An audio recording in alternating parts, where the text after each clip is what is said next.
আমাদের মধ্যে হাজারো তরিকা, নকশবন্দিয়া, মুজাদ্দিদিয়া, সামেরিয়া, চিশতিয়া, কাদেরিয়া, কত যে তরিকা, আক্রোশিত তরিকা, মাইজ ভান্ডারি তরিকা, প্রত্যেকটা তরিকা বাতিল, প্রত্যেকটা তরিকা শয়তানের তরিকা।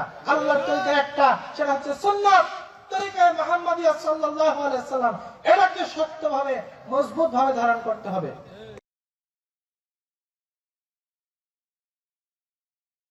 সম্মানিত হাজিরিন, বিদআত কিন্তু অনেক লম্বা একটি চ্যাপ্টার, অনেক বড় একটি আলোচ্য বিষয়। আমি বিদআতের সকল সাইড আজকে আলোচনা করতে পারবো না।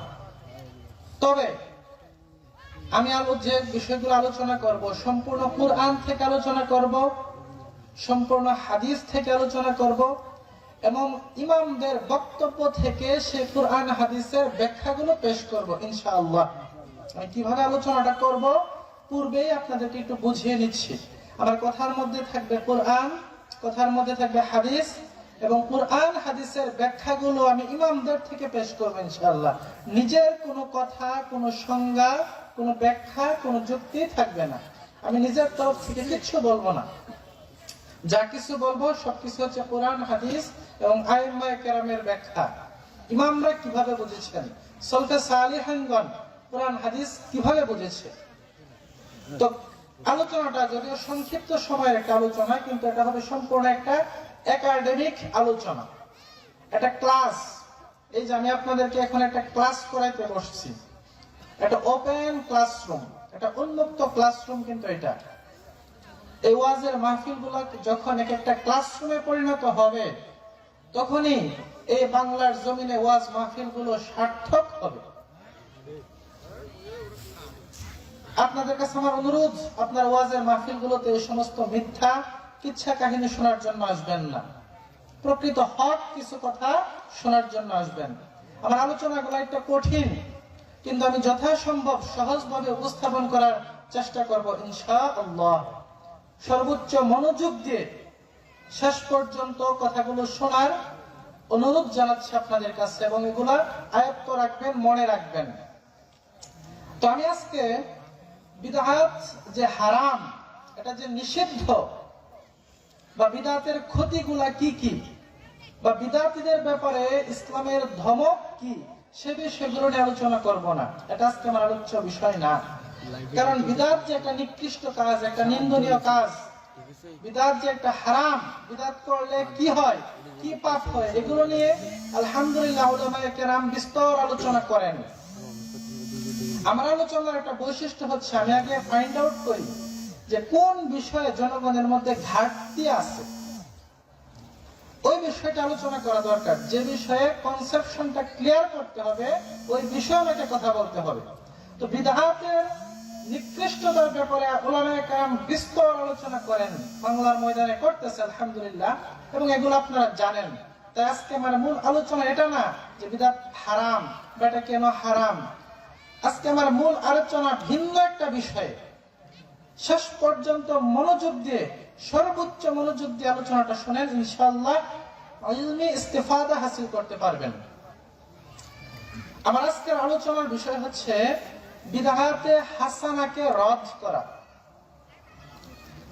আমরা যখন বলি যে নামাজের পরে সম্মিলিত মোনাজাত করা বিদআত, আমরা যখন বলি মিলাদ কিয়াম করা বিদআত, আমরা যখন বলি যে জানাজার সালাতের পরে হাত তুলে সম্মিলিত মোনাজাত করা বিদআত, আযানের আগে সালাতু সালাম পেশ করা বিদআত, চল্লিশা করা বিদআত, এই সমস্ত কার্যক্রমগুলোকে যখন আমরা বিদআত বলি, সবিনা পড়া বিদআত, এগুলো হারাম, এগুলো নিন্দনীয় কাজ, নিকৃষ্ট কাজ, এই কথাগুলো যখন আমরা বলি, যারা বিদআতি আছে তারা কি বলে জানেন? হ্যাঁ মানি এগুলা বিদআত, কিন্তু এগুলো হচ্ছে বিদআতে হাসানা। এগুলো কি বিদআতে হাসানা, ভালো বিদআত। এই বিদআতগুলোর মধ্যে তো কোনো খারাপই নাই, যা কাজ করা হয় সবই ভালো কাজ করা হয়। তো এগুলা নিকৃষ্ট বিদআত না, এগুলো হচ্ছে ভালো বিদআত। এই কথা বলে সমস্ত বক্তব্যকে উড়িয়ে দিবে। তারা বলবে হ্যাঁ আমরা মানি মিলাদ কিয়াম বা ঈদে মিলাদুন নবী পালন করা কোরআনে নাই, হাদিসে নাই, সাহাবায়ে কেরামের আমলের মধ্যে নাই, এটা বিদআত। নতুন আবিষ্কার, কিন্তু এটা কি বিদাতে হাসানা। এদের সাথে আমাদের মূল দ্বন্দ্ব বিদাত নিয়ে না, বিদাতে হাসানা নিয়ে। কারণ এগুলো যে বিদাত এটা তারাও মানে, কিন্তু তাদের সাথে মূল কন্ট্রাডিকশনটা কোন জায়গায়? আমাদের বিদাতে হাসানা নিয়ে। তারা বিদাত স্বীকার করার পরে বলে দেয় যেগুলো কোনো খারাপ বিদাত না, এগুলো হচ্ছে ভালো বিদাত। সকল বিদাত খারাপ না, তাদের সংজ্ঞা অনুযায়ী সকল বিদাত খারাপ না। কিছু বিদাত খারাপ আর কিছু বিদাত কি ভালো। তো এই যে কাজগুলা, এই কাজগুলা কিন্তু ভালো কাজ। চল্লিশা পালন করে এগুলো ভালো কাজ, ছবি না পড়া এগুলো ভালো কাজ তাদের দৃষ্টিতে। এই কথা বলে তারা আপনাকে প্রটেস্ট করে দিবে, আপনার বক্তব্যকে যুক্তিকে খণ্ডন করে দিবে, দলিলগুলোকে খণ্ডন করে দিবে। বিদআতকে প্রমাণ করার জন্য আমরা যে সমস্ত আয়াত হাদিসগুলো ব্যবহার করি, ওই আয়াত হাদিসগুলো তারাও জানে, তারাও স্বীকার করে, তারাও মেনে নেয়, কিন্তু তারা পরে ওই একটা কথা বলে সমস্ত বিদআতকে বৈধতা দেয়। সে কথাটা কি? যেগুলা বিদআতে হাসানা। তাই আজকে আমি এই বিষয়ে আলোচনা করব যে বিদআত কখনো হাসানা হতে পারে না। সকল বিদআতি সাইয়্যিআ, সকল বিদআতি দালালাহ, সকল বিদআতি খারাপ, সকল বিদআতি নিকৃষ্ট পথভ্রষ্টতা। বিদআতে হাসানার পক্ষে যে সমস্ত যুক্তি এবং দলিল দেয় এগুলোকে ইলমি কিতাবি তাহকিকি ভাবে রদ করব ইনশাআল্লাহ। শুনতে প্রস্তুত আছেন তো আপনারা? ইনশাআল্লাহ। আচ্ছা, কথাগুলো মুখস্থ করে রাখবেন। যদি কোনো বিদআতে এই ধরনের যুক্তি আপনাকে দেয় যাকে তাকে না জবাব করে দিতে পারেন, তো এই বিদআতকে হাসানা হিসেবে সাব্যস্ত করার জন্য এরা বেশ কিছু যুক্তি দেয় এবং বেশ কিছু দলিল দেয়। তো সবগুলা যুক্তি এবং দলিল খণ্ডন করার মতো সময় আজকে আমার কাছে নাই। আমি একদম ইম্পর্টেন্ট এদের একটা যুক্তিকে খণ্ডন করব এবং দুইটা দলিলকে খণ্ডন করব। তাহলে দেখেন, আমি কিন্তু প্রথমে বলে নিতেছি, আমি কিন্তু এখানে কোনো কিচ্ছা কাহিনী বলার জন্য আসি নাই। আমি একটা ক্লাস করাবো। কি করাবো? একটা ক্লাস করাবো। বিদআতে হাসানার পক্ষে এদের একটা যুক্তি এবং দুইটা দলিলকে আমি আজকে খণ্ডন করে যাব ইনশাআল্লাহ। যদি তারা এই যুক্তিটা দেয় এবং এই দলিলগুলো দেয়, আপনারা এদেরকে পাল্টা জবাব দিয়ে বুঝিয়ে দিবেন যে না, তোমাদের এই যুক্তিগুলো হচ্ছে কুযুক্তি, এই দলিলগুলো দলিল নয়, এগুলো দলিলের নামে অপব্যাখ্যা, এগুলোর প্রকৃত ব্যাখ্যা আমরা জানি, বুঝি। তো এরা আপনাকে প্রথমে কি বলবে? হ্যাঁ, সকল বিদআত যদি খারাপ হয়, তুমি যে ঘড়ি পড়তেছো ওইটাও তো বিদআত, তুমি যে মোবাইল চালাইতেছো ওইটাও কি বিদআত, তুমি যে মসজিদে এসি লাগাইছো ওইটাও বিদআত, মসজিদে যে টাইলস লাগাইছো ওইটাও বিদআত, মাইক দিয়ে যে আজান দিতেছো এগুলো তো বিদআত, ওই বিদআত তো তুমি ঠিকই করতেছো। তো এগুলো যেরকম ভাবে ভালো বিদআত, বিদআত ঠিক আছে, এগুলো যেরকম ভাবে ভালো বিদআত, তদ্রূপ ভাবে মিলাদ, কিয়াম, তারপরে হচ্ছে এই যে পীরদের বানোয়াট, জিকির, আজগার, ওজিফা, তারপরে হচ্ছে এই যে আপনার সবিনা, তারপর হচ্ছে এই যে চল্লিশা, খতম, এগুলো ভালো বিদআত। বিদআত মানে কি? নতুন আবিষ্কার। এর আপনাকে কিভাবে বোঝাবে? বিদআত মানে নতুন আবিষ্কার, যে কাজ নতুন হয়েছে ওইটাই কি বিদআত। তো নতুন হইলেই যদি খারাপ হয়, তাহলে তো এই যে মোবাইল চালাইতেছে ওটাও বিদআত, মাইক দিয়ে কথা বলতেছে ওটাও কি বিদআত। তো এই বিদআত গুলো যেভাবে হারাম না, ক্ষতিকর না, নাজায়েজ না, তদ্রূপ ভাবে মিলাদ, কিয়াম খারাপ না, তদ্রূপ ভাবে পীর তন্ত্র খারাপ না, পীরদেরকে বায়াত দেওয়া খারাপ না। এইভাবে লজিক দিয়ে তারা আপনাকে এগুলো বুঝাবে।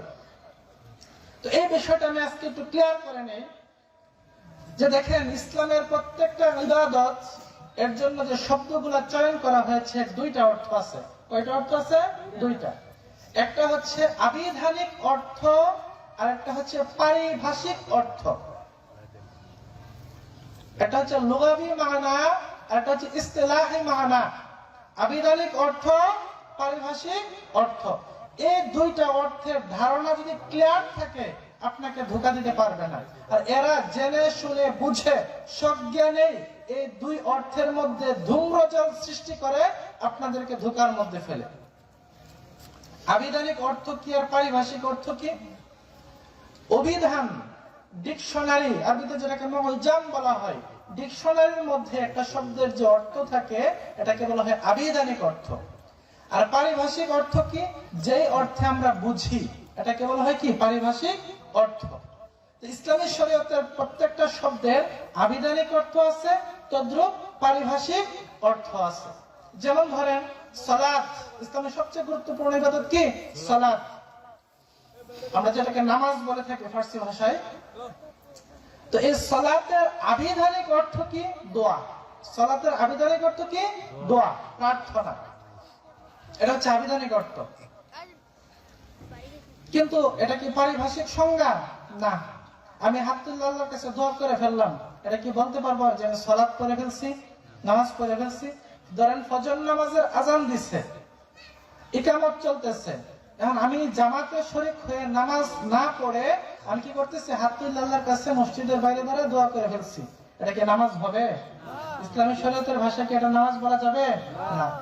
নামাজের একটা নির্দিষ্ট সংজ্ঞা আছে। তাকবীরা তাহরিমা থেকে শুরু করে সালাম ফিরানো পর্যন্ত যে হাদিসে নির্দেশিত পদ্ধতিতে যখন আমি সালাতটা সম্পন্ন করব তখনই এটাকে কি বলা হবে? নামাজ বলা হবে। এটা হচ্ছে নামাজের, সালাতের পারিভাষিক সংজ্ঞা। আর দোয়া করাটা কি? আবিধানিক সংজ্ঞা। আমি যখন কোন ইবাদত করতে যাব তখন এর আবিধানিক অর্থ কি এটা আমার না জানলেও চলবে, এর পারিভাষিক সংজ্ঞা কি ওইটা আমাকে জানতে হবে। কথা কি বুঝাতে পারছি? যেমন ধরেন সাওম বা রোজা। সাওম শব্দের অর্থ কি? বিরত থাকা। সাওম শব্দের অর্থ কি? বিরত থাকা। যে কোনো কাজ থেকে বিরত থাকলে শাব্দিক অর্থে এটাকে সাওম বলা যাবে। যেমন ধরেন আমি এখন বক্তব্য দিতেছি, এই মুহূর্তে যদি আমি বক্তব্য শেষ করে দেই, বক্তব্য থেকে বিরত থাকি, তাহলে এটাকে শাব্দিক অর্থে সাওম বলা যাবে। কিন্তু ইসলামী শরীয়তের পরিভাষায় কি এটাকে আপনারা জীবনে সাওম বলবেন? ধরেন আমি কথা বলতেছি, হঠাৎ কথা থামিয়ে দিছি, কথা বলা থেকে আমি বিরত হয়ে গেছি, এটা কি শরীয়তের ভাষায় সাওম বা রোজা বলা হবে? না। তাহলে সাওমের একটা শরঈ সংজ্ঞা আছে যে সুবহে সাদিক থেকে সূর্যাস্ত পর্যন্ত পানাহার এবং স্ত্রী সহবাস থেকে বিরত থাকার নাম কি? সাওম। দুইটা কাজ থেকে, পানাহার থেকে এবং স্ত্রী সহবাস থেকে বিরত থাকার নাম হচ্ছে সাওম। এটা হচ্ছে শাস্ত্রীয় সংজ্ঞা, পারিভাষিক সংজ্ঞা। হজ। হজ অর্থ কি? সংকল্প করা, ইচ্ছা করা, নিয়ত করা। এখন আমি মনে মনে নিয়ত করতেছি যে আমি আগামী বছর মক্কাতে যাব, গিয়ে হজ পালন করে আসবো। এই যে আমি মনে মনে ইচ্ছা করছি, আমার কি হজ হয়ে গেছে? না। কিন্তু হজের শাব্দিক অর্থ কিন্তু কি? যে ইচ্ছা করা, সংকল্প করা। কিন্তু শরীয়তের ভাষায় এটাকে কিন্তু কি বলা হয় না? হজ বলা হয় না। হজ বলা হয় কি? আমি যখন এই যে খানায় কাবাতে যাব, কাবা তাওয়াফ করব, তারপরে আরাফাতের ময়দানে অবস্থান করব ইত্যাদি শরঈ কিছু কার্যক্রম আছে, যখন আমি এগুলা করব তখন এটাকে কি বলা হবে? হজ বলা হবে।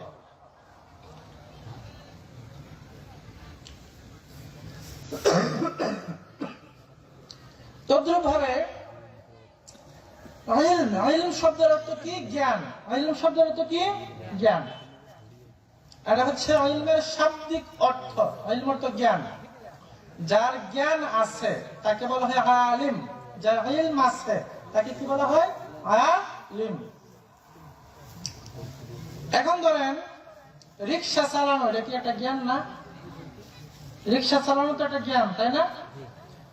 এখন রিকশা চালানোরে কি আপনি শরীয়তের ভাষায় ইলম বলবেন? যে ব্যক্তি রিকশা চালাইতে জানে তারা কি আপনি আলিম বলবেন? তারপরে ধরেন মেশিনারির কাজ করা, কোন মোটর কোম্পানিতে যে ব্যক্তি মেশিনারির কাজ করতে জানে সেটা কি একটা জ্ঞান না? জ্ঞান ছাড়া কি কেউ মেশিন ঠিক করতে পারবে? তাহলে এটা কি একটা ইলম। যে ব্যক্তি ওই ইলম রাখে সেও কি আলেম। হ্যাঁ, শাব্দিক অর্থে তার আলেম, কিন্তু শরীয়তের পরিভাষায় এগুলোকে ইলম বলা হয় না, ওই ব্যক্তিকে আলেম বলা হয় না। কোরআন হাদিসের জ্ঞানকে বলা হয় কি? ইলম। আর যে ব্যক্তি কোরআন হাদিসের জ্ঞান রাখে তাকে বলা হয় কি? আলেম। কথা কি আমি বুঝাইতে পারছি? তদ্রূপ বিদআতের আবিধানিক অর্থ হচ্ছে নতুন সৃষ্টি, নব আবিষ্কার। কোন একটা জিনিস আগে ছিল না, নতুন করে আবিষ্কার করা হয়েছে, এটাকে বলা হয় বিদআত। এটা হচ্ছে বিদআতের কি সংজ্ঞা? আবিধানিক সংজ্ঞা, আবিধানিক অর্থ। ইমাম আর-রাগিব আল-আসফাহানি, বিখ্যাত ইমাম, 343 হিজরিতে তিনি জন্মগ্রহণ করেছিলেন, 502 হিজরিতে মৃত্যুবরণ করেছেন। আল-মুফরাদ ফি গরিবিল কুরআন তার বিখ্যাত গ্রন্থ, 110 পৃষ্ঠার মধ্যে তিনি বলতেছেন, আল-ইবদাউ ইনশাউ সানাতিন বিলা ইহতিদাইন ওয়াকতিদা, যে বিদআত হচ্ছে ওই জিনিস যেটা কোনো অনুকরণ অনুসরণ ছাড়াই নতুন করে তৈরি করা হয়েছে, আবিষ্কার করা হয়েছে। যেমন মোবাইল কোন এক সময় ছিল না, কোন এক বিজ্ঞানী এটাকে নতুন করে আবিষ্কার করা হয়েছে, তাহলে এটাকে কি বলা হবে? বিদআত। যেহেতু এক সময় ছিল না, নতুন করে আবিষ্কার করা হয়েছে, এটাকে কি বলা হবে? বিদআত।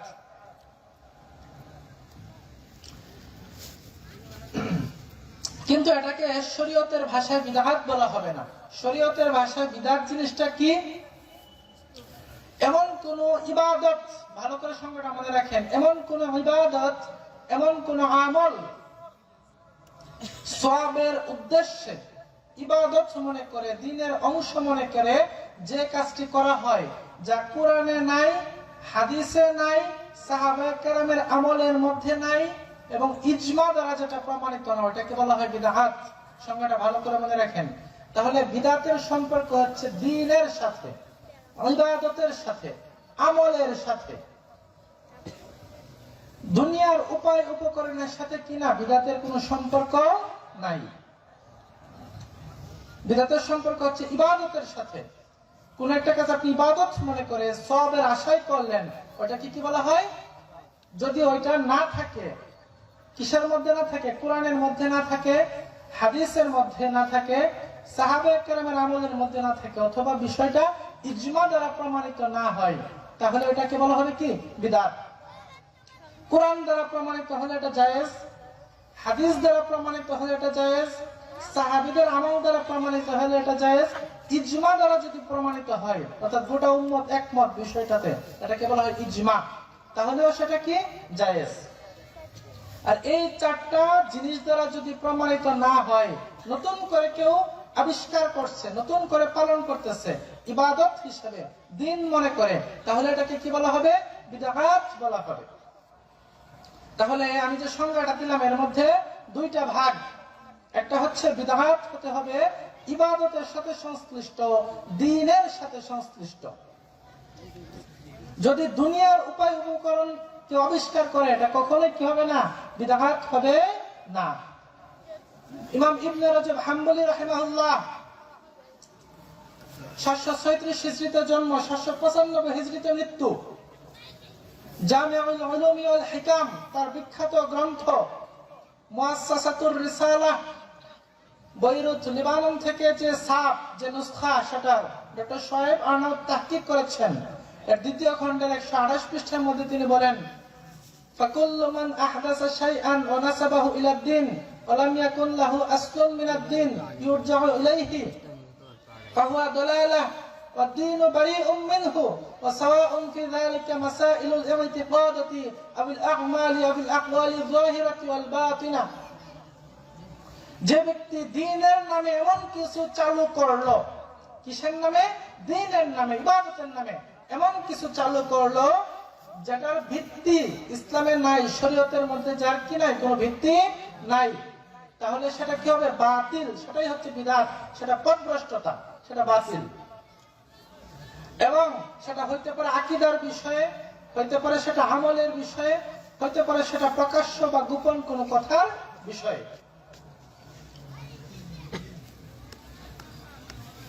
ইমাম ইবনে আসির রাহিমাহুল্লাহ 544 হিজরিতে তার জন্ম, 606 হিজরিতে মৃত্যু। তার গ্রন্থ আন-নিহায়াতু ফি গরিবিল হাদিস ওয়াল আসার, এই গ্রন্থের প্রথম খণ্ডের 351 পৃষ্ঠার মধ্যে তিনি বলেন, ওয়ামিনহুল হাদিসু ইয়াকুম ওয়া মুহদাসাতুল উমুর ওয়া হিয়া মা লাম ইয়াকুন মা'রুফান ফি কিতাবিন ওয়ালা সুন্নাতিন ওয়ালা ইজমা'। যে এই যে হাদিসটা বলা হয়েছে, ইয়াকুম ওয়া মুহদাসাতিল উমুর, যে তোমরা নতুন নতুন আবিষ্কৃত জিনিসগুলো থেকে বেঁচে থাকো, কোন নতুন নতুন জিনিসকে বোঝানো হয়েছে? যা কোরআন থেকে প্রমাণিত না, যেটা সুন্নাত থেকে প্রমাণিত না, যেটা ইজমা থেকে কিনা প্রমাণিত না। তাহলে কোরআন দ্বারা প্রমাণিত না, সুন্নাত দ্বারা প্রমাণিত না, ইজমা দ্বারা প্রমাণিত না, সেটা হচ্ছে কি বিদআত। ইমাম কুরতুবী রাহিমাহুল্লাহ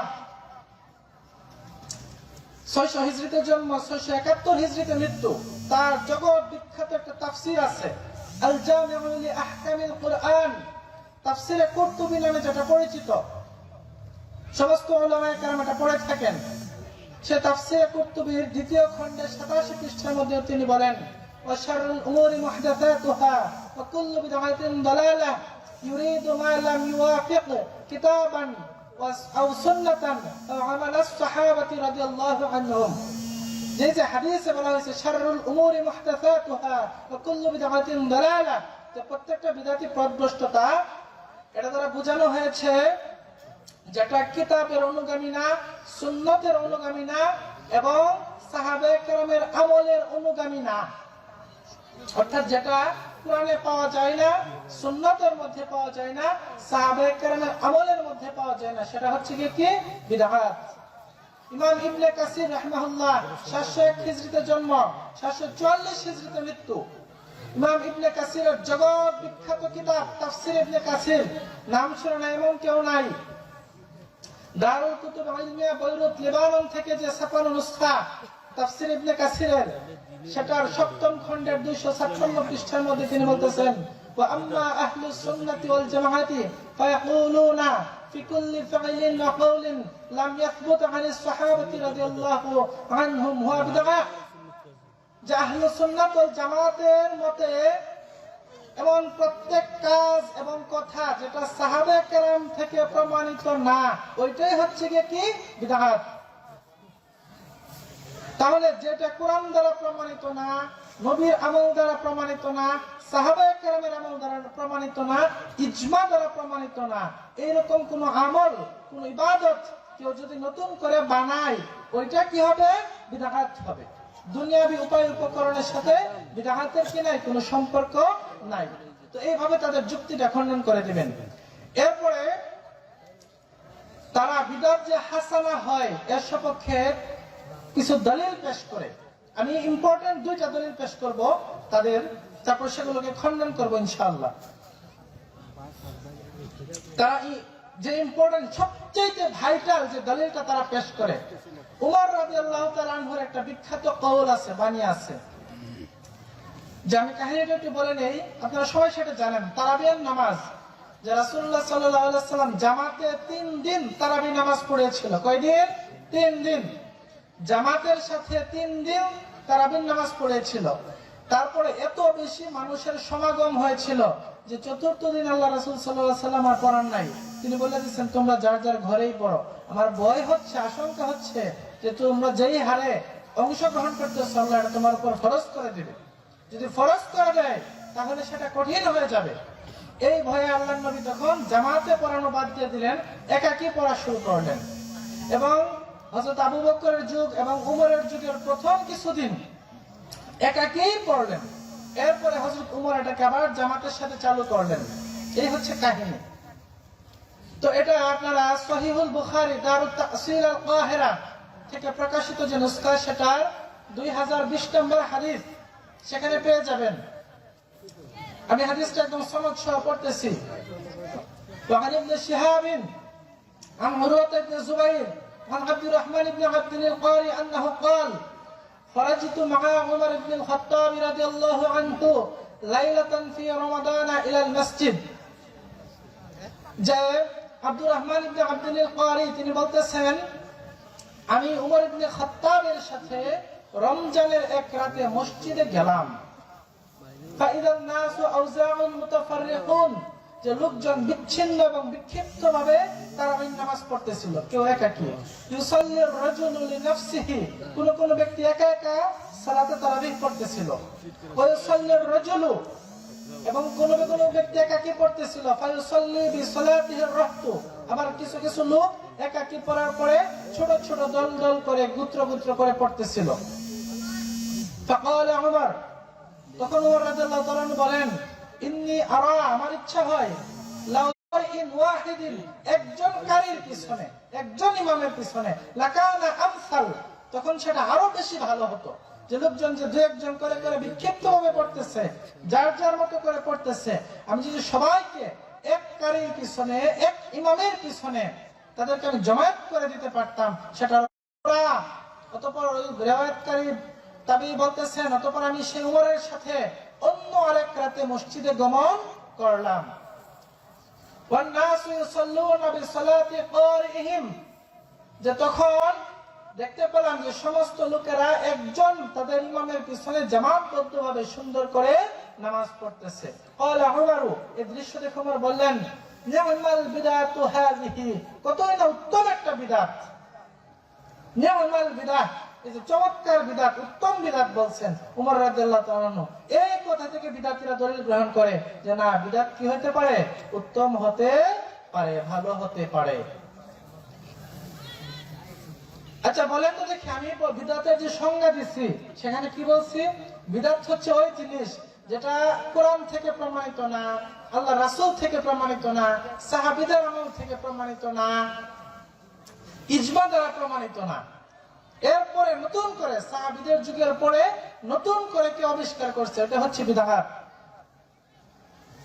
অথচ এই যে জামাতে তারাবির নামাজ, এটা খুদ আল্লাহ রাসূল সাল্লাল্লাহু আলাইহি সাল্লামের আমল। তিনি 3 দিন পড়িয়েছিলেন জামাতে নামাজ, এবং এটা আবার পুনরায় চালু করছে কে? উমর রাদিয়াল্লাহু তাআলা আনহু, সাহাবী। শুধু সাহাবী না, খলিফায়ে রাশিদ, দ্বিতীয় খলিফায়ে রাশিদ। তাহলে আল্লাহ রাসূলের আমল দ্বারা এটা প্রমাণিত, খলিফায়ে রাশিদের আমল দ্বারা প্রমাণিত, সাহাবীদের আমল দ্বারা প্রমাণিত। সাহাবীরা সবাই পড়েছেন, ইজমায়ে সাহাবী, সাহাবীদের ইজমা দ্বারা প্রমাণিত, ইজমায়ে উম্মত, গোটা উম্মতের ইজমা দ্বারা প্রমাণিত। একদম সেই যুগ থেকে শুরু করে বর্তমান যুগ পর্যন্ত এটা যুগে যুগে চলে আসতেছে, কেউ বিরোধিতা করে নাই। তাহলে যে আমল আল্লাহ রাসূল থেকে প্রমাণিত, যে আমল খলিফায়ে রাশিদ থেকে প্রমাণিত, যে আমল সাহাবায়ে কেরামের ইজমা দ্বারা প্রমাণিত, উম্মতের ইজমা দ্বারা প্রমাণিত, সেটা কি কখনো বিদআত হতে পারে? অবশ্যই জামাতে সালাতে তারাবিহ আদায় করা সুন্নাত, সুন্নতে রাসূল, সুন্নতে সাহাবী, সুন্নতে খলিফা। তাহলে উমর রাদিয়াল্লাহু তাআলা কেন এটাকে বিদআত বললেন? ওই যে মাঝখানে কিছুদিন বন্ধ হয়ে গেছিল, আল্লাহ রাসূল বন্ধ করে দিয়েছিলেন, সেটাকে তিনি আবার নতুন করে চালু করলেন। এই যে বন্ধ হয়ে যাওয়া জিনিসটাকে আবার নতুন করে চালু করলেন, ওই দিকে ইঙ্গিত করে তিনি বলতেছেন নি'মাল বিদআহ, এটা উত্তম বিদআত। মানে এই কাজটাকে আমি আবার নতুন করে চালু করছি। শাব্দিক অর্থে, পারিভাষিক অর্থে নয়। কোন অর্থে ব্যবহার করছেন? শাব্দিক অর্থে। এই ব্যাখ্যাটা আমার না, এই ব্যাখ্যাটা আমি পেশ করবো হানাফি আলেম থেকে, মুল্লা আলী কারি রাহিমাহুল্লাহ। নাম শুনেছেন? হানাফি মাযহাবের প্রধান, অন্যতম প্রধান ভাষ্যকার, হানাফি মাযহাবের ব্যারিস্টার বলা হয় যাকে, মুল্লা আলী কারি রাহিমাহুল্লাহ। এমন কোন হানাফি আলেম নাই যে তাকে চিনে না। 930 হিজরিতে জন্ম, 1014 হিজরিতে মৃত্যু। সে মুল্লা আলী কারি রাহিমাহুল্লাহ মিরকাতুল মাফাতিহ শারহ মিশকাতুল মাসাবিহ, তার বিখ্যাত গ্রন্থ, মিশকাতের ব্যাখ্যা গ্রন্থ মিরকাত, 3য় খণ্ডের 965 পৃষ্ঠার মধ্যে উনি চমৎকার ভাবে এর জবাব দিয়ে গেছেন, এর ব্যাখ্যা দিয়ে গেছেন। আমাদের পক্ষ থেকে ব্যাখ্যা দিতে হবে না, হানাফি ইমামরাই ব্যাখ্যা দিয়ে গেছেন। তিনি কি বলতেছেন? ওয়াকানা উমর রাদিয়াল্লাহু আনহু ইয়াকুলু ফি জামঈহিন নাস আলা জামাআতিন ওয়াহিদাতিন, যে উমর রাদিয়াল্লাহু তাআলা যে কথা বলেছিলেন যে রাসূল সাল্লাল্লাহু আলাইহি সাল্লাম, উমর রাদিয়াল্লাহু তাআলা যখন মানুষকে জামায়াত করলেন, করে যে কথা বলেছিলেন নি'মাতিল বিদআতু হিয়া, যেটা একটা উত্তম বিদআত, ইন্নামা সাম্মাহা বিদআতান বিইতিবারি সূরাতিহা, তিনি এর সূরতের দিকে লক্ষ্য করে এটাকে বিদআত বলেছিলেন। কিসের দিকে লক্ষ্য করে? এর সূরতের দিকে। অর্থাৎ কাজটা বন্ধ হয়ে গিয়েছিল, আবার সেটাকে নতুন করে কি করেছেন? চালু করেছেন। এই সূরতের দিকে লক্ষ্য করে এটাকে বিদআত বলেছিলেন। ফাইন্না হাযাল ইজতিমা, কেননা এই যে ইজতিমা, এই যে জামায়াতটা মুহদাসুন বা'দাহু আলাইহিস সালাতু ওয়াস সালাম, এটা রাসূলের পরে আবার নতুন করে চালু হয়েছে। ওয়া আম্মা বি'তিবারিল হাকীকাতি ফালাইসাত বিদআ, কিন্তু হাকিকতের দিকে চিন্তা করলে, প্রকৃতভাবে চিন্তা করলে এটা কখনোই কি না, বিদআত না। ওয়া আম্মা বি'তিবারিল হাকীকাতি ফালাইসাত বিদআ, কিন্তু হাকিকতান এটা বিদআত নয়। কে বলতেছেন? মোল্লা আলী কারি। লিআন্নাহু আলাইহিস সালাতু ওয়াস সালাম ইনমা আমারহুম, কেননা আল্লাহ রাসূল সাল্লাল্লাহু আলাইহি ওয়াসাল্লাম তাদেরকে আদেশ করেছিলেন বিসালাতিহা ফি বুয়ুতিহিম, তাদের ঘরে, নিজ নিজ ঘরে সালাত আদায় করার জন্য। লিআল্লাতিন হিয়া খাশিয়াতুল ইফতিরাদ, এটাকে ফরজ হয়ে যাওয়ার ভয়ে। আল্লাহ রাসূল বন্ধ করে দিয়েছিলেন কেন? এটাকে ফরজ হয়ে যাওয়ার ভয়ে। ওয়াকাদ জালাত বিমাউতিহি আলাইহিস সালাতু ওয়াস সালাম, এবং আল্লাহ রাসূলের মৃত্যুর পরেও এটা এইভাবে নিজ নিজ ভাবে চলতে লাগলেন। ওয়ালাম ইয়ামুর বিহা আবু বকর রাদিয়াল্লাহু আনহু, এবং আবু বকর রাদিয়াল্লাহু তাআলা আনহু এই কাজ কি, এই জামাতের সালাতে তারাবিহটাকে আবার হুকুম করেন নাই, এটা চালু করেন নাই। লিআন্নাহু, কারণ তিনি কানা মাশগুলান বিমা হুয়া আহাম্মু মিনহা, তিনি এর চেয়ে আরো গুরুত্বপূর্ণ কাজে ব্যস্ত ছিলেন। وكذلك عمر اوائل خلافاته, এবং উমর রাদিয়াল্লাহু তাআলা খিলাফতের প্রথম যুগে গুরুত্বপূর্ণ কাজে ব্যস্ত ছিলেন, যার কারণে আবার চালু করতে পারেন নাই, পরবর্তীতে করেছেন। তো এর জবাব মোল্লা আলী কারি নিজেই দিয়ে গেছেন, আমাদেরকে দিতে হবে না। তো সম্মানিত হাজিরিন, আমি বিদআতের একটা দলিলকে খণ্ডন করে দিলাম। এরা বিদআতের পক্ষে আরেকটা যে জবাব দেয়, সেটা হচ্ছে আরেকটা হাদিস। কিসের হাদিস? যে ফাকাল রাসূলুল্লাহ সাল্লাল্লাহু আলাইহি ওয়াসাল্লাম, যে রাসূল সাল্লাল্লাহু আলাইহি ওয়াসাল্লাম বলেছেন, মান সান্না ফিল ইসলামি সুন্নাতান হাসানাতান ফালাহু আজরুহা ওয়া আজরু মান আমালু বিহা মিন গায়রি আন ইয়ানকুসা মিন উজুরিহিম শাই, ওয়া মান সান্না ফিল ইসলামি সুন্নাতান সাইয়্যাতান কানা আলাইহি বিজরুহা ওয়া বিজরু মান আমিলা বিহা মিন বা'দিহি মিন গায়রি আন ইয়ানকুসা মিন আওজারিহিম শাই। আল্লাহ রাসূল বলতেছেন, সহিহ মুসলিমের হাদিস 1017 নম্বর হাদিস, যে কোন ব্যক্তি যদি ইসলামের মধ্যে এমন কোন সুন্নাত চালু করে যেটা হাসানা, ভালো, সে ব্যক্তি কি করবে? এর সমপরিমাণ একটা সওয়াব লাভ করবে। এবং তার এই সুন্নাত যে চালু করলেন, দেখা দেখি যত মানুষ এটাকে অনুসরণ করবে, তাদের প্রত্যেকের আমলনামার সমপরিমাণ সওয়াব ওই ব্যক্তির আমলনামায় জমা হবে, কিন্তু এদের কাছ থেকে কি করা হবে না? কাটা হবে না। তদ্রূপ ভাবে যে ব্যক্তি একটা খারাপ সুন্নাত, সুন্নতে সাইয়্যা চালু করে দিল, সেটা দেখে দেখে মানুষ এই খারাপ সুন্নাত, খারাপ কাজ করতে লাগলো, তার আমলনামায় একটা গুনাহ যুক্ত হবে। এবং তার দেখা দেখি যত মানুষ এই গুনাহটা করতে লাগলো, সকলের গুনাহের ভাগ তার আমলনামায় যুক্ত হবে, কিন্তু তাদের আমল থেকে গুনাহকে কি করা হবে না? হ্রাস করা হবে না। এই যে হাদিসে সুন্নতে হাসানা, সুন্নতে সাইয়্যা ব্যবহার করা হয়েছে, এটা থেকে তারা দলিল দেয় যে বিদআত দুই প্রকার, এটা হচ্ছে বিদআতে হাসানা, বিদআতে সাইয়্যা। কত আজব! হাদিসে বলা হয়েছে সুন্নতে হাসানা, সুন্নতে সাইয়্যা, বিদআতে হাসানা বলাই হয় নাই। এমন কোন হাদিস নাই আল্লাহ রাসূলের জবানে যেখানে বলা হয়েছে যে বিদআতে হাসানা, বিদআত হাসানা হতে পারে।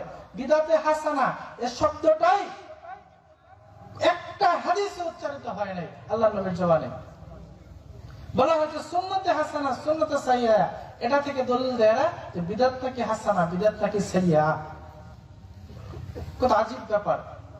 এরপরে এই হাদিস থেকে যদি হাসানা সাইয়্যা দুই ভাগের প্রমাণ হয়, তাহলে তো সুন্নাত দুই ভাগে বিভক্ত হয়ে গেল, সুন্নতে হাসানা, সুন্নতে সাইয়্যা, মানে ভালো সুন্নাত, খারাপ সুন্নাত। সুন্নাত কি কখনো খারাপ হইতে পারে?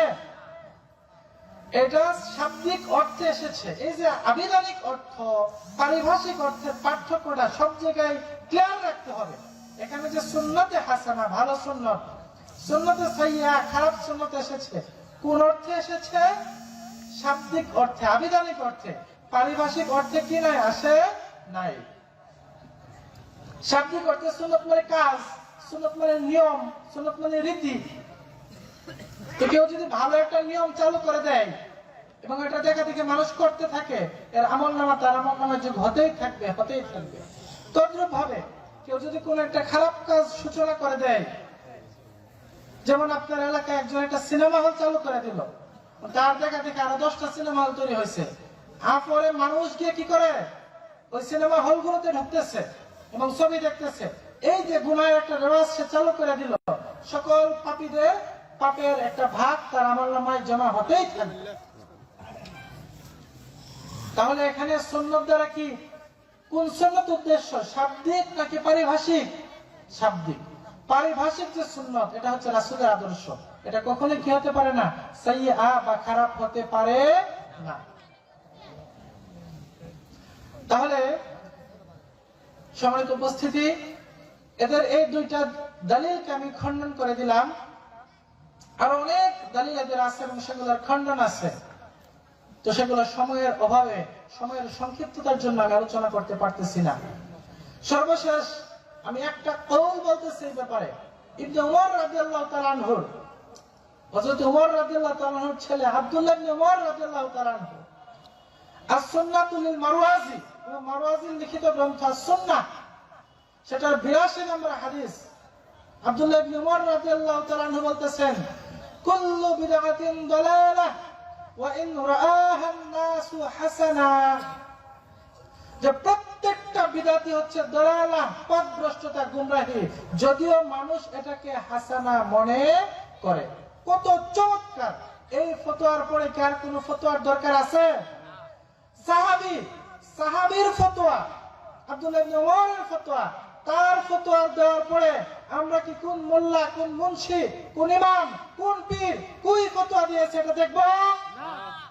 আমরা স্বয়ং সাহাবী থেকে ফতোয়া দিলাম, যে খুদ সাহাবী আব্দুল্লাহ ইবনে উমর রাদিয়াল্লাহু তাআলা তিনি বলছেন বিদআত কখনো কি হতে পারে না, হাসানা হতে পারে না। হানাফিদের ইমাম আলী ইবনে আবিল আইজ আল হানাফি রাহিমাহুল্লাহ 731 হিজরিতে তার জন্ম, 792 হিজরিতে মৃত্যু। আত-তানবিহু আলা মুশকিলাতিল হিদায়াহ এই গ্রন্থের প্রথম খণ্ডের 498 পৃষ্ঠার মধ্যে তিনি বলতেছেন, فإنما أحدث بعد عهد الصحابة لا يكون حسنا, যে কাজ সাহাবীদের যুগের পরে শুরু হয়েছে সেটা কখনোই কি হতে পারে না, হাসানা হতে পারে না। যে আমল সাহাবীদের যুগের পরে চালু হয়েছে এটা কখনোই হাসানা হতে পারে না। ফাকাদ ক্বালা রাসূলুল্লাহ সাল্লাল্লাহু আলাইহি ওয়াসাল্লাম, আলাইকুম বিসুন্নতি ওয়া সুন্নাতিল খুলাফা'iর রাশিদিন ওয়াল মাহদিয়্যিন, তামাসসাকু বিহা ওয়া আদ্দু আলাইহা বিন নওয়াজিদ ওয়া ইয়াকুম ওয়া মুহদাসাতিল উমুর ফাইন্না কুল্লা মুহদাসাতিন বিদআহ ওয়া কুল্লা বিদআতিন দালালাহ। এই হাদিস থেকে তিনি এই ফতোয়া দিচ্ছেন। কে? আলী ইবনে আবিল আইজ আল হানাফি। নিজেদের ঘর থেকে দিচ্ছে না, খুদ হানাফিদের ঘর থেকে দলিল পেশ করতেছে, হানাফি ইমামদের মত পেশ করতেছে। তারাই বলে গেছে বিদআত কখনো হাসানা হতে পারে না, বিদআত সব সময় সাইয়্যা। এই বিদআতের রাস্তা অসংখ্য রাস্তা, অসংখ্য পথ। এই পথগুলো থেকে আমাদের বেঁচে থাকতে হবে। সম্মানিত উপস্থিতি, আমি কোরআনের সূরা আনআম 153 নম্বর আয়াতটি আপনাদেরকে এখন শোনাবো। সেখানে আল্লাহ তাআলা বলতেছেন, ওয়া আন্না হাযা সিরাতী মুস্তাকিমান ফাত্তাবিউহু ওয়া লা তাত্তাবিউস সুবুল ফাতাফাররাকা বিকুম আন সাবিলিহি যালিকা ওয়াসাকুম বিহি লাআল্লাকুম তাত্তাকুন। আল্লাহ তাআলা বলতেছেন, ওয়া আন্না হাযা সিরাতী মুস্তাকিমান, আর এটি হচ্ছে আমার পথ একটা। আমার পথ কয়টা? একটা। এটা হচ্ছে সিরাতুল মুস্তাকিম, এটাকে অনুসরণ করো। ওয়ালা তাত্তাবিউস সুবুল, অসংখ্য রাস্তার, অসংখ্য তরিকার অনুসরণ করো না। ফাতাফাররাকা বিকুম আন সাবিলি, তোমরা যদি অসংখ্য রাস্তাগুলোকে অনুসরণ করো, বিভিন্ন তরিকার অনুসরণ করো, তাহলে এগুলো তোমাদেরকে আল্লাহর রাস্তা থেকে দূরে সরিয়ে দিবেন। এটাই হচ্ছে আল্লাহর ওসিয়ত, আল্লাহ ওসিয়ত করে যাচ্ছেন। তাহলে সম্মানিত ভাইরা, আল্লাহ তাআলা বলতেছেন, ওয়া আন্না হাযা সিরাতী মুস্তাকিমান ফাত্তাবিউহু, যে এই যে আমার রাস্তা হচ্ছে একটা, আমার তরিকা হচ্ছে একটা, তোমরা এটাকে অনুসরণ করো। ওয়ালা তাত্তাবিউস সুবুল, তোমরা অসংখ্য তরিকাকে অনুসরণ করো না। আজকে আমাদের মধ্যে হাজারো তরিকা, নকশবন্দিয়া, মুজাদ্দিদিয়া, সাবেরিয়া, চিশতিয়া, কাদেরিয়া, কত যে তরিকা, আকর্ষিত তরিকা, মাইজ ভান্ডারি তরিকা, প্রত্যেকটা তরিকা বাতিল, প্রত্যেকটা তরিকা শয়তানের তরিকা। আল্লাহর তরিকা একটা, সেটা হচ্ছে সুন্নাত তরিকায়ে মুহাম্মাদিয়া সাল্লাল্লাহু আলাইহি সাল্লাম। এটাকে শক্তভাবে মজবুতভাবে ধারণ করতে হবে। এই আয়াতের ব্যাখ্যা স্বয়ং আল্লাহর রাসূল নিজে দিচ্ছেন। মুসনাদ আবি দাউদ তায়ালিসি এর 241 নম্বর হাদিস, সাহাবী আব্দুল্লাহ ইবনে মাসউদ রাদিয়াল্লাহু তাআলা আনহু থেকে বর্ণিত। তিনি বলেন, خط لنا رسول الله صلى الله عليه وسلم خطا فقال هذا سبيل الله। আল্লাহ রাসূল সাল্লাল্লাহু আলাইহি ওয়াসাল্লাম আমাদের সামনে একটা দাগ টানলেন, মাটিতে একটা দাগ টানলেন, তারপরে বলতেছেন হাযা সাবিলুল্লাহ, এটা হচ্ছে আল্লাহর রাস্তা, আল্লাহর তরিকা, আল্লাহর রাস্তা। একটা দাগ টানলেন। আল্লাহর রাস্তা কয়টা? একটা। সুম্মা খাত্তা খুতুতান আন ইয়ামিনিহি ওয়া আন শিমালিহি, অতঃপর এর ডানে এবং বামে অনেকগুলো রাস্তা আঁকলেন। মূল একটা রাস্তা আঁকলেন, একটা দাগ টানলেন, অতঃপর এর ডানে বামে অনেকগুলো দাগ টানলেন। فقال هذه السبل على كل سبيل منها شيطان, যে প্রত্যেকটা রাস্তা হচ্ছে শয়তানের রাস্তা, প্রত্যেকটা রাস্তার মাথায় একটা শয়তান বসে আছে। এই শয়তান তাদের দিকে, শয়তানের দিকে এই রাস্তাগুলো দিয়ে আহ্বান করতেছে। তো এই প্রত্যেকটা রাস্তা হচ্ছে শয়তানের রাস্তা, শয়তানের তরিকা। অতঃপর সুম্মা তালা هذه الآية، এই আয়াতটি তিনি তেলাওয়াত করেছেন, ওয়ান্না হাযিহি সিরাত ওয়ান্না হাযা সিরাতি মুস্তাকিমান ফাত্তাবিউহু ওয়া লা তাত্তাবিউস সুবুল। সম্মানিত ভাইরা, এই আয়াত থেকে এবং এই হাদিস থেকে পরিষ্কার প্রমাণিত হয়ে গেল যে আল্লাহর রাস্তা কয়টা?